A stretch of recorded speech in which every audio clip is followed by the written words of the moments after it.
Hi everyone, welcome back to SteamFlow. Today we're looking at Wildgate, a new extraction shooter with a heavy focus on PvP space combat, looting and chaotic FPS action, all running on a Steam Deck OLED.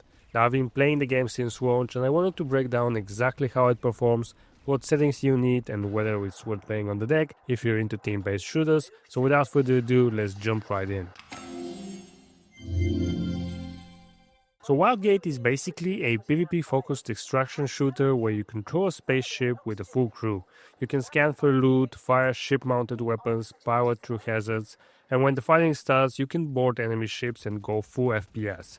There's also PvE mode against bots, but the game is clearly built around player versus player encounters.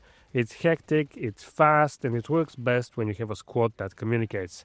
There's voice chat built in, and it works well even on the Steam Deck. Now, quick plug before we get into performance: if you like this kind of Steam Deck breakdowns, make sure to check out the SteamFlow curator page and my Steam group. I post regular performance impressions, recommended settings, and Steam Deck friendly game picks every week. Both links are in the description. Go follow and join if you haven't already. It really helps the channel get some more exposure out, and you'll always know what runs well and what doesn't on the Steam Deck. So let's talk about performance. Now, Wildgate actually runs surprisingly well on the Steam Deck, but only at the lowest settings. I was seeing between 60 and 80 FPS most of the time, but the moment things get chaotic, like if your ship's under fire or you're being boarded, the frame rate starts dipping. That's why I recommend capping it at 60 FPS on the OLED. Uncapped, it just fluctuates too much and drains battery faster. The 60 FPS cap gives you a smoother experience and keeps performance more consistent during the bigger firefights. I did test medium settings, but once the action picked up, it dropped below 60 very quickly. So basically, yeah, lowest settings plus 60 FPS cap is the way to go if you want stability.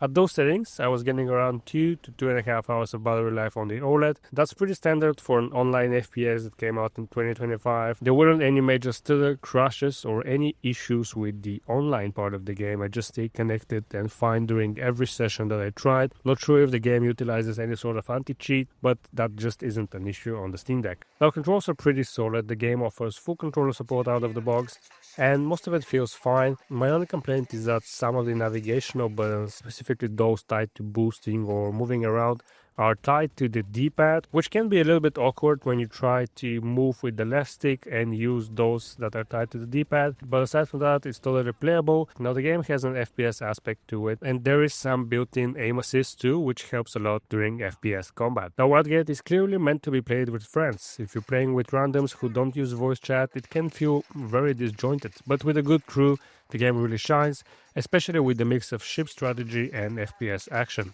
I could easily see this being a great for a Steam Deck LAN party. Get a few friends together and run some raids. It will be chaotic in the best kind of way. So, final thoughts: should you actually play Wildgate on the Steam Deck?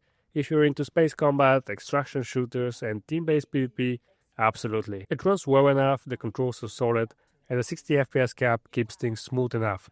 Just be ready for a little chaos and make sure you've got some friends to squad up with. Now, thanks for watching. If this video helped you out, leave a like and let me know in the comments, are you playing Wildgate? And if so, how's it running on your Steam Deck? And don't forget, follow the SteamFlow curator page, join the group for more Steam Deck reviews every week, and I'll see you guys in the next video.